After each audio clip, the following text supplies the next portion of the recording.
during the Lenten journey, one story that I love a lot is the parable of the prodigal son. The parable of the prodigal son. So if we have time when we go home or later today or sometime during Lent, if we can look at it, it's St. Luke chapter 15. St. Luke chapter 15, the story of the prodigal son.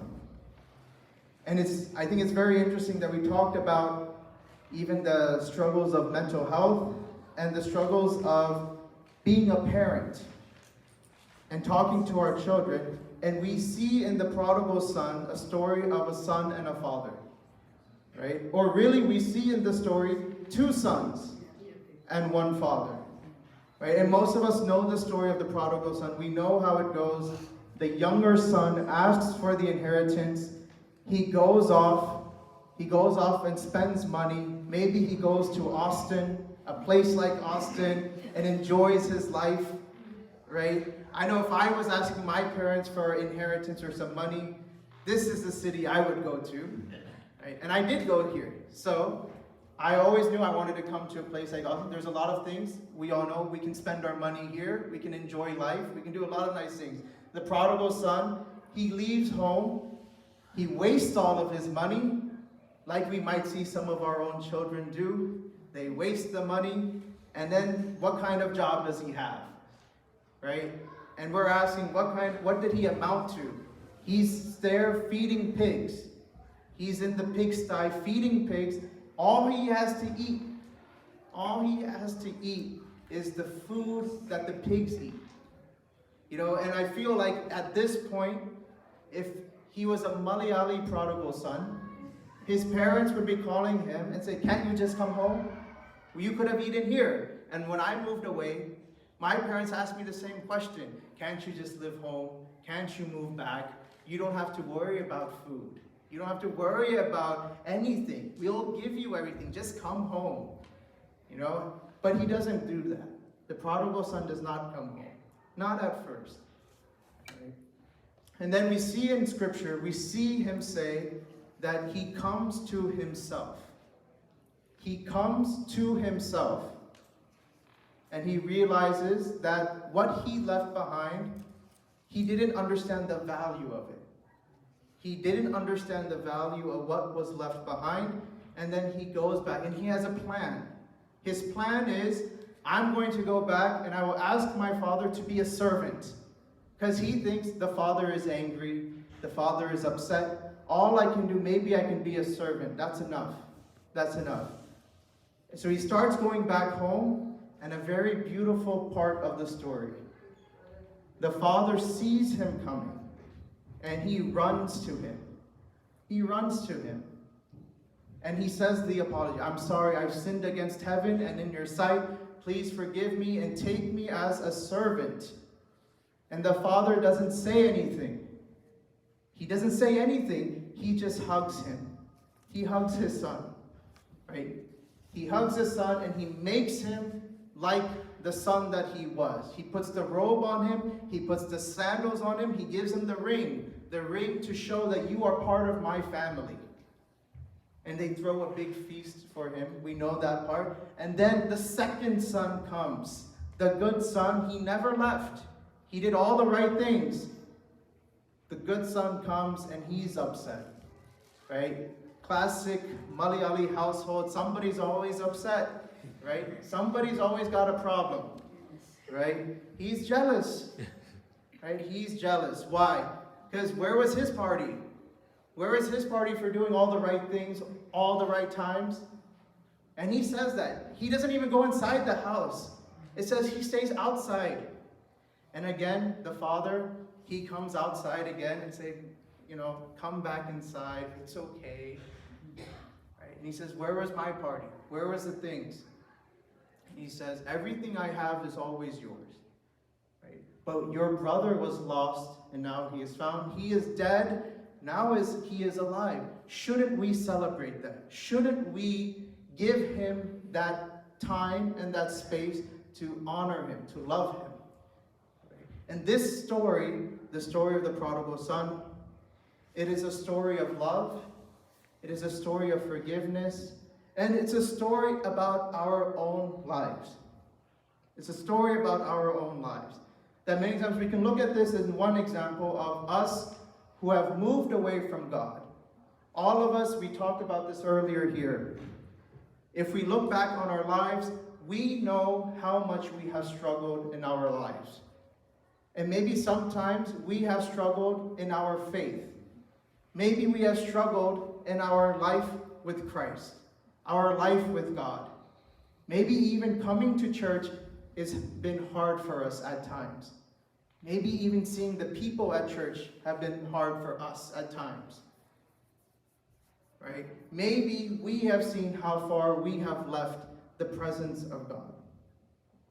And also at times, we may see ourselves in the position of the Father. Not that we are a merciful, loving parent, although sometimes maybe we are. But in the sense that our children have left us. Our children have left us, and maybe they still live at our homes, but sometimes it feels that they are not with us. Sometimes it feels that there is a separation between us and our children. Maybe there is a separation between us and our spouse, our husband or our wife. Even though we live in the same house, sometimes there still feels like we are not one, that we are not together.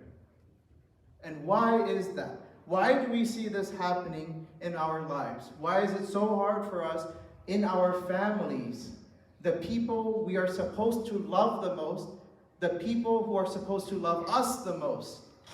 Why is it so hard for us to be far from each other or to be close to each other?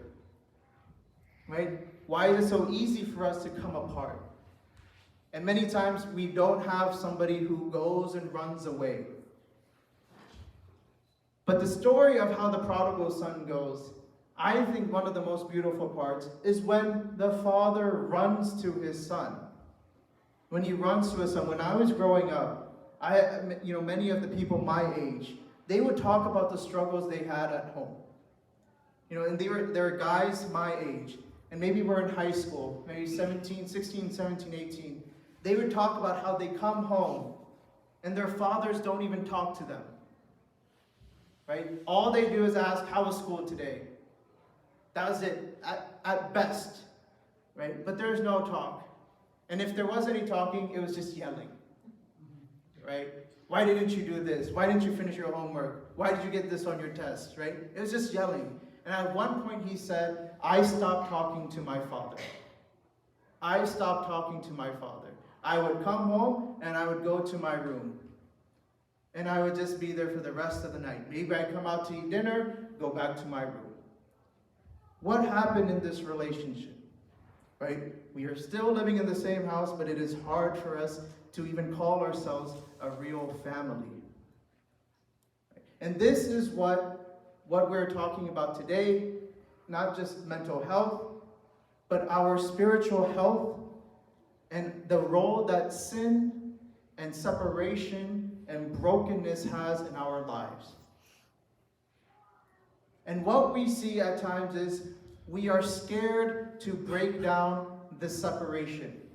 We are scared to go back to our people who we have left. We are scared to go back to the people who have left us. What we see from the father in the parable of the prodigal son, he starts running. Before he starts running, he has to see him. That means that while the prodigal son was away, the father was always looking for him. He was looking for him. He was in his house and looking for him. And it's just as if I could see from here outside, and I could see, if I was the father, I would see the prodigal son walking up to the gate. If all I'm doing is facing east the whole time, I'm not going to see him come back. I won't see him come back. And many times it's so easy for us to look away, to not be going towards our children or towards our spouses, or towards even at times, maybe it is our parents. Right? It is hard for us. The best part about him running is that he was looking for him so that he can run towards him. And he goes there and he says, or the prodigal son says the apology, the father doesn't even have to say anything. And that really is what love is. That you don't have to say anything. All it takes is maybe a hug. All it takes is an embrace. All it takes is to show them that they are part of the family. That when they come to you, they are at their home. They are at their home. And many times in the story that I said about my friend, the person who goes home and doesn't talk to anyone, he doesn't feel that it is even his own home. He wants to leave his own home. He wants to get out. Where is the place for him? Where is the place? 6th Street. That's the place, right? That's the home that we have. And many times we don't maybe have a prodigal son, but sometimes we have the second son. The one who does all the right things. Who does all the right things. But why? Why did the second son, the oldest son, why was he always doing the right things? And we see it from the story. It's not because he loved his brother or loved his father. He did it because that's what he was told to do. So even when his brother comes, there's no love there. There is no forgiveness there. And not only does he stay away from the feast, what he does is he leaves the house. He does the same thing the prodigal son did. The prodigal son left the house. The second son leaves the house too. He might stand right outside the door, but he's still not there. He's still not there. And again, the father will go out. This is what God does for us. We know that the Father is showing us who God is. God is our loving Father who always searches for us. But he shows us the model of how to be a parent, of how to love someone, to go out of our own home, to leave our own comfort, to understand that we are called to bring our children home. And I don't mean make them move back in with us.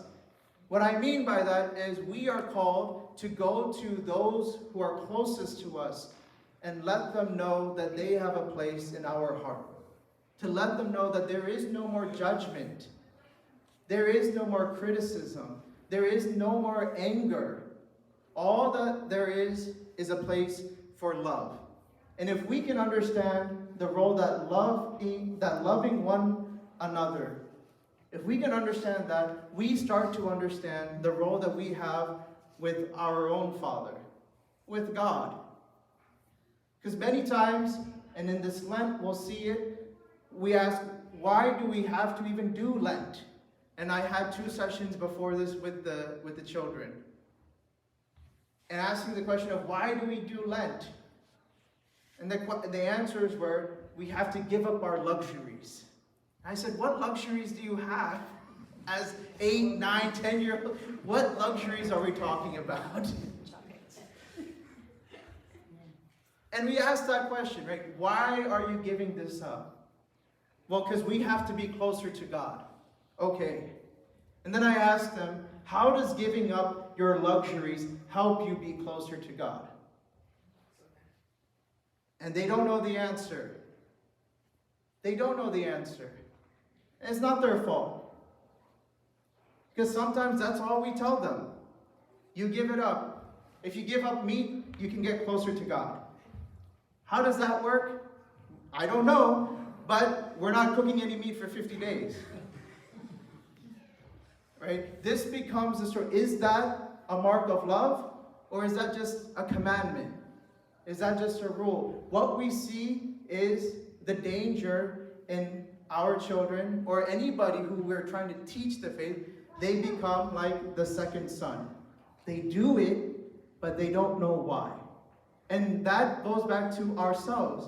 Do we understand why we are doing all of the Lents and all of the prayers? And what does it mean to us? What does it mean to us? Even now, we're going to do 6th hour. What does 6th hour mean to us? You know, it's from Sliba, 6th hour. We're going to do it also tomorrow for Sunday. Does it change anything in us? Are we changed? Are we transformed? Does the prayers of the church affect our lives and our hearts in any kind of way? Or is it 10 minutes of prayer and then we go eat lunch? Is that it? We have to understand what it means. And it's so easy at times to see even Lent as a burden. Or to see, oh, we have to pray again. We have to pray. Oh, we have to read the Bible. If this is how we look at it, how will our children look at it? Right? But do we understand, even talking about 6th hour, about Saint Mary and the apostles, the saints, and the departed, why are we remembering at this time? Why do we do these prayers? What does this have to do with my own life? Right? We talked about mental health and the struggles that we have in our homes.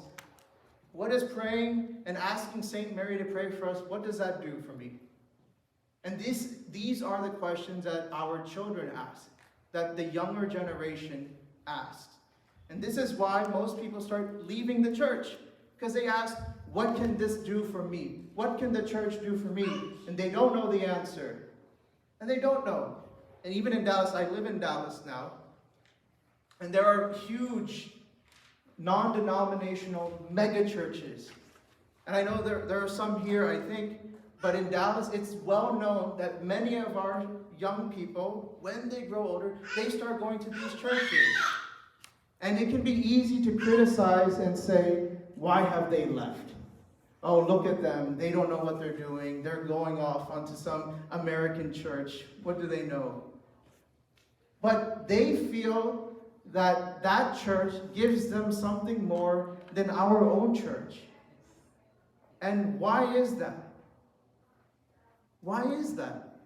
And I would say, from what I've seen in our experiences growing up in our own homes and seeing the experiences of our children, is because this book, the prayers in this book, it doesn't mean anything to them. It doesn't mean anything. They are going to say all these prayers for 18 years, maybe more, maybe less. And you know why it doesn't mean anything to them? Most of the time, and forgive me for saying this, but this doesn't mean anything to us either. It doesn't, what do we know? Even if it's in English or Malayalam, it doesn't matter. You just say it. Why? We could probably say 6th hour without using the book. We know it by heart.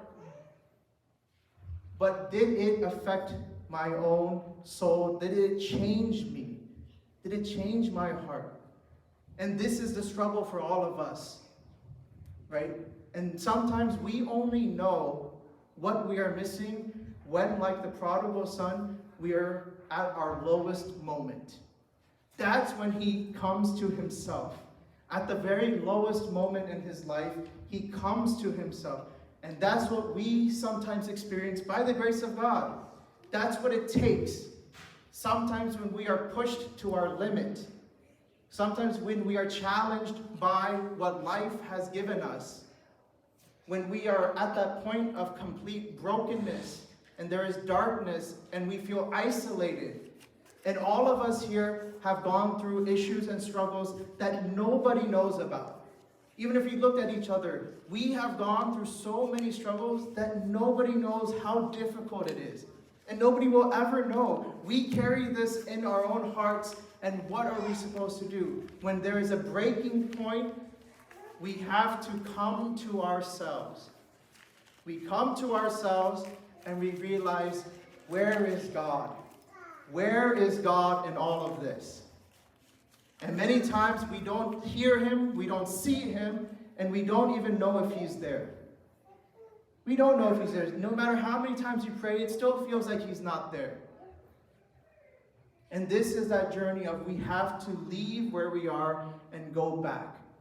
This is what the Lenten retreat means. Retreat meaning to go back. We go back.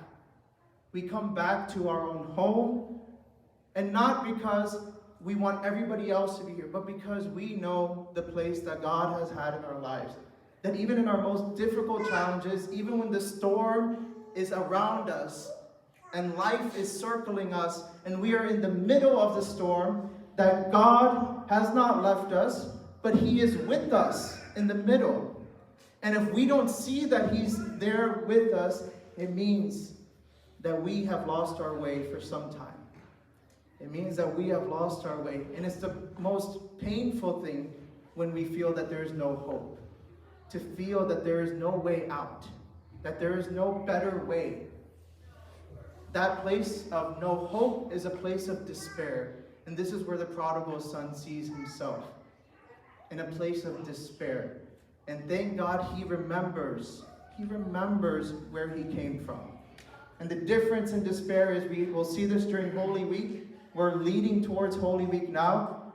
When the crucifixion happens, it is Judas Iscariot and Peter who are seen as the people who deny Christ. Judas Iscariot betrays Christ. Peter denies him. At the end of the day, they both did the same thing. They separated themselves from Christ. The difference is Judas Iscariot stays in despair. He doesn't have any hope. He doesn't have any hope in God's forgiveness, God's love. And he ends his own life. Peter keeps the hope. And God rewards his hope. God rewards his faith. It doesn't mean it's easy. Peter goes on and God tells him it's not going to be easy. He says, you are in charge of what you do now, but there will be a time when people do these things to you. He's telling him, you are going to die for this choice. But I also died for you. And it's okay for us to say, we are going to struggle. We are going to have that place of brokenness and pain. And God says, I also did those things. I was in pain. I struggled. I did not leave you alone. And this is the most important part of the prodigal son, and I will end it here, is that it is so easy for us to feel alone. It's so easy for us, for the prodigal son to be alone outside of home, for the second son to be alone. And the most painful part is not just that they're alone, but that the Father is alone waiting for us. He is alone waiting for us. And let it be our journey throughout this Lent to keep going back. To see ourselves, to remember the hope that we have left, the hope that is waiting for us, and the love that is waiting for us and calling us to love one another. To remember, as we say in this theme, becoming who we are called to be. As Melvin Hutton has been talking about, this fact of being theosis, of becoming like God. And nowhere in Scripture does it actually say the word theosis. You won't see it. It's not there. But where do we see theosis in the gospel? It is at the end of Holy Week. It is when Christ is on the cross. When Christ is on the cross, he has been tortured, he has been crucified, he has been mocked, they spit on him, they beat him, they put him down, they make him carry the cross. They put him up, they pierce his hands and nails, the feet with nails to the cross. And at that moment of pain and suffering, he says, Father, forgive them. That is theosis. When you are at that lowest point in your life, to remember to love. That is what it means to become like God. To remember him, to remember what you are called to be. That is our calling for all of us. God shows us what it's like to be God in the way that he dies as a human. He shows us what it means to become like God in the way that he dies as a human. That is our call. It's okay to struggle. That's what this life gives us. But our Lord gives us a promise after that. After the crucifixion, there's always a resurrection. After every issue in our life, there's always a feast of resurrection waiting for us. We hold on to that hope as we go through this Lent. I pray and hope that it will be a blessed journey for all of us. And one that doesn't just end on March 31st, Easter Sunday. I know the date too. I'm counting down the days, right? One that doesn't just end on March 31st, but it keeps going. It keeps going. Let that be our hope and strength for the rest of this Lenten journey, all for the glory of the Father.